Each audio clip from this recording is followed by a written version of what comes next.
All right, I'm going to be setting up the top end on the Detroitson today. It's a 6V53 two-stroke Detroit.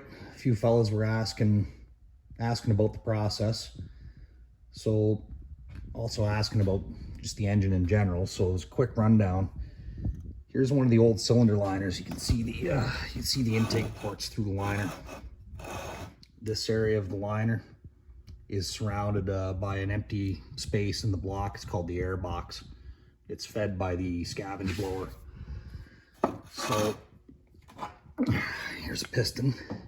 The piston's at bottom dead center. The intake ports are uncovered and the exhaust valves are open. There's 4 exhaust valves in the cylinder head, and the blower forces the fresh charge in the intake ports and blows the exhaust out the 4 exhaust valves.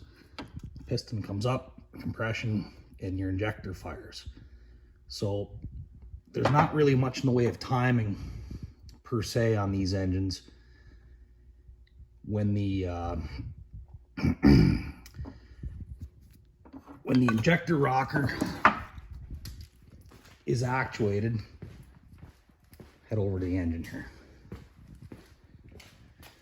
I get this one set of rockers loose. Another fellow was asking about how the 4 exhaust valve mechanism worked.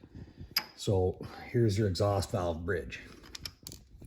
One rocker actuates 2 exhaust valves. So we'll get this bolted down, and you have to watch that doesn't happen. When you bolt that down, you got to make sure the valve bridges are touching both exhaust valve tips. One second. Torque your injector clamp to 25, and I believe it's 50. I believe it's 50 on the rocker shaft hold downs. So make sure your valve bridges are free floating and not jammed up behind that exhaust valve. And then you roll the engine until the injector rocker is at its maximum stroke, and that'll be roughly top dead center. The exhaust valves will be closed and the cam followers will be sitting on the base circle of the cam. At that point, you slide a 27 thousandths feeler gauge into one of the between the bridge and one of the exhaust valves and adjust that rocker.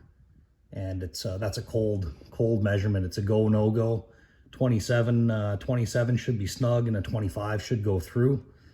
So you set both your exhaust rockers, and then you'll roll the engine until the exhaust valves are at their full opening, and the injector rocker will be sitting on its base circle on the cam. And there's a little hole right here, right in there, where a special little Detroit tool will go in. It's a little no-go gauge that sets the height from the top body of the injector to the top of the plunger. And on this engine, it's 1/460. I don't have the gauge. I'm just going to use a set of vernier calipers, but you just follow that process through the entire engine, and that's your valve clearance and injector install height. You do all the exhaust valves first and then do all your injectors. You can do the entire engine in one rotation. So hoping to have all that done and start putting the rack on this afternoon. Got to set up the governor, reassemble and set up the governor. This is a variable speed mechanical governor, so it's to control idle, maximum no load RPM, and set anywhere in between. So perfect for a tractor application as opposed to like a variable speed like for a road truck where you'd always have to be modulating the throttle by your foot. They simply just limit the maximum speed and control idle speed. This will maintain a set speed, so perfect for the tractor application. Anyways, we're getting closer. I'm hoping to have this all buttoned up today and get into I got to replace a couple oil lines for the remote oil filter. I got to get some oil in it, get it primed, prime the fuel system, and we're getting awful close to firing her up.